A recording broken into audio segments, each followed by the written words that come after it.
Trayendo ante ustedes un caso muy triste y muy doloroso ciertamente para una pareja, pero que ha abierto una polémica sobre las prácticas en las clínicas de fertilidad y nuevamente el debate de cuándo se inicia la vida.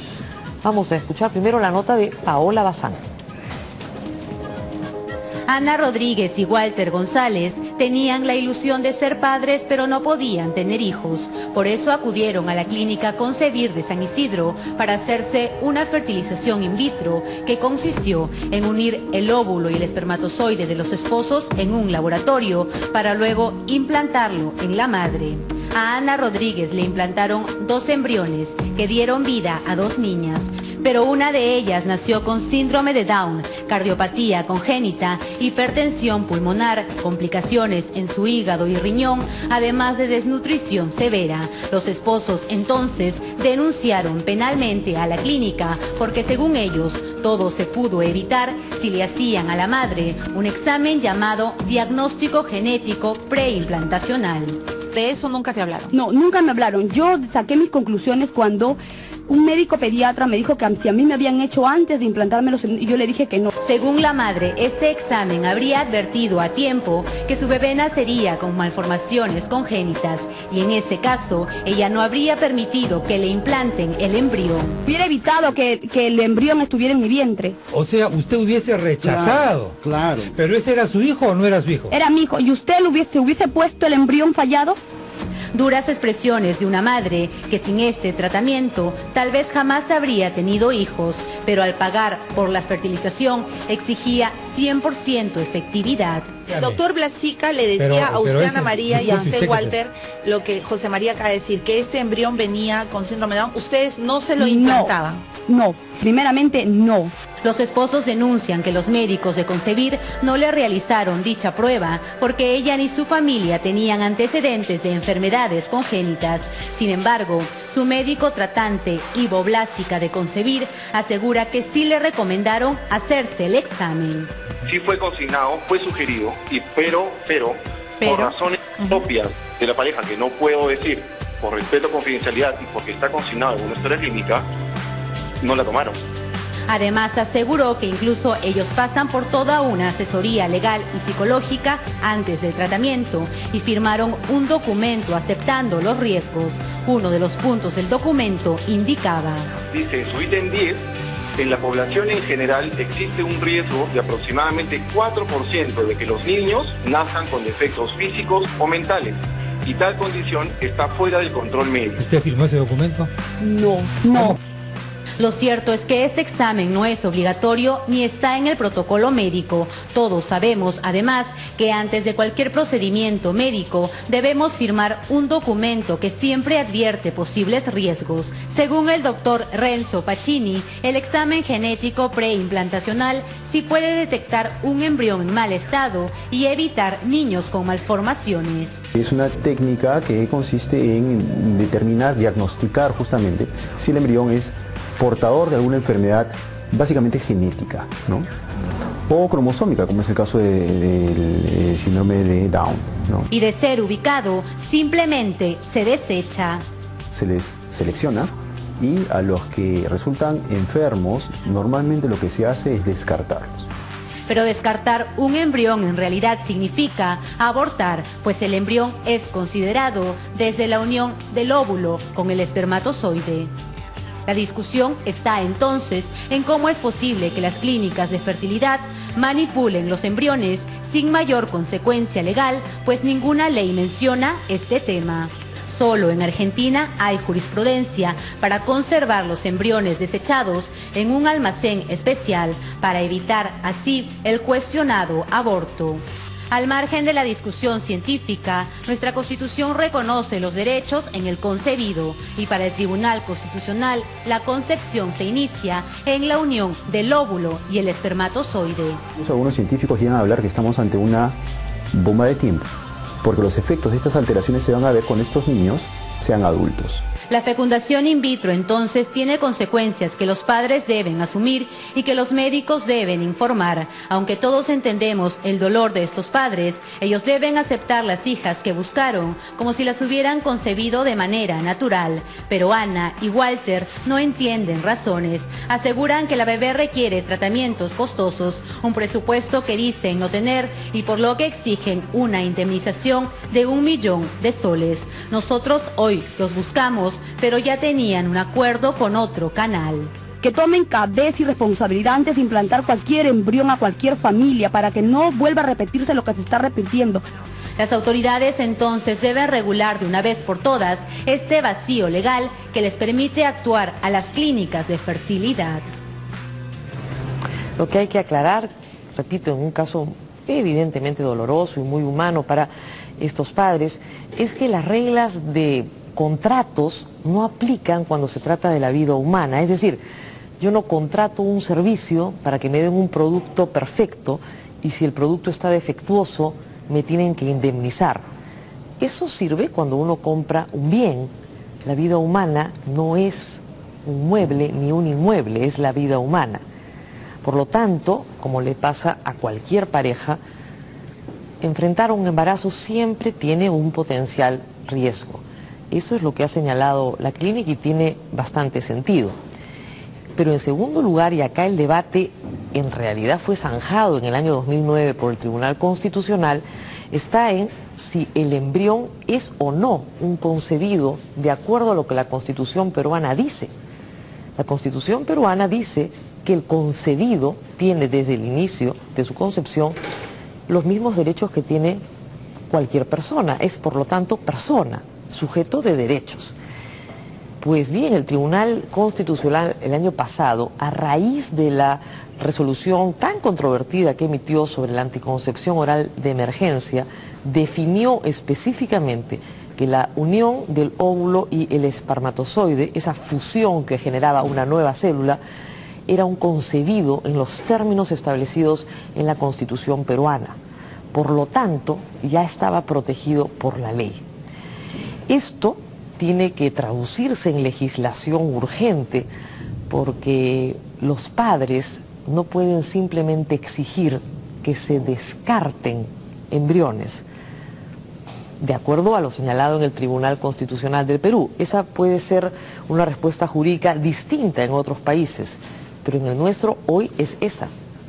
Y sin embargo, esa legislación de desarrollo no existe en este momento. Que los padres exijan que se descarte un embrión implica directamente que se descarte una vida. Y el que está concebido tiene como primer derecho vivir.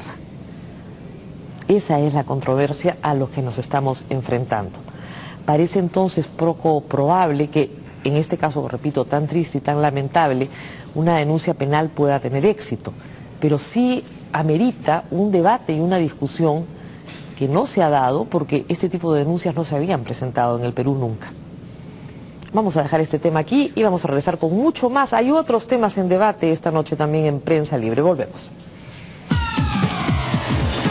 Acá se han planteado varias preguntas que ustedes se deben estar planteando en casa también sobre el tema de la fertilización asistida. ¿Qué pasa con los cientos de embriones que están congelados en algunas clínicas de Lima? ¿Qué pasará con eso en el futuro si es que los padres no los quieren usar? Gran pregunta para el Tribunal Constitucional en algún momento. De acuerdo al tribunal en el Perú, esos embriones son vidas que tienen derechos porque ya han sido concebidos y por lo tanto tienen una protección constitucional. ¿Qué va a pasar con aquellas clínicas que sí practican este, entre comillas, descarte? Porque para la legislación peruana ese descarte es exactamente lo mismo que un aborto que está prohibido en la legislación peruana y en la Constitución. Son preguntas que tienen que plantearse médicos, legisladores, el colegio médico, en fin, una serie de instituciones que además de ofrecerle ayuda a los padres, que es muy valiosa y muy querida, también tienen que tener un comportamiento relacionado con algunos estándares éticos que tengan además una correspondencia con la legislación en el Perú. Una denuncia, como repito, muy puntual y muy dolorosa ha abierto la puerta a un debate muy grande que se ha dado en muchos estados en el mundo entero y que todavía no termina de resolverse. Literalmente, el Tribunal Constitucional dice, en el actual estado de la ciencia, es decir, después podríamos tener una opinión distinta, llegamos a esta conclusión y protegemos esta situación. Es una protección jurídica a una situación que el tribunal define como la del inicio de la vida. ¿Qué va a pasar más adelante? No lo sabemos. Pero reitero, esto requiere de una respuesta legal más clara. La clínica podría decirle a estos padres y ganar el caso: si ustedes me obligan a descartar un embrión, yo estoy violando la Constitución y no puedo hacerlo. Los dejo con la reflexión y vamos a un tema más mundano y más cercano a su bolsillo. El gobierno aumentó el sueldo mínimo vital a 600 soles. ¿Quiénes ganan? ¿Quiénes pierden? Veamos la nota.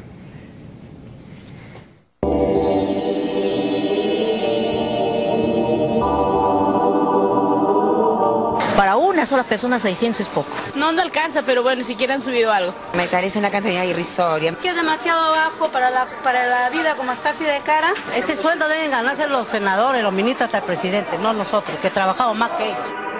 Hoy salió publicado en el diario oficial El Peruano el decreto supremo que aumenta en 50 soles el monto de la remuneración mínima vital. Un incremento del sueldo mínimo que ya se venía cocinando en Palacio de Gobierno.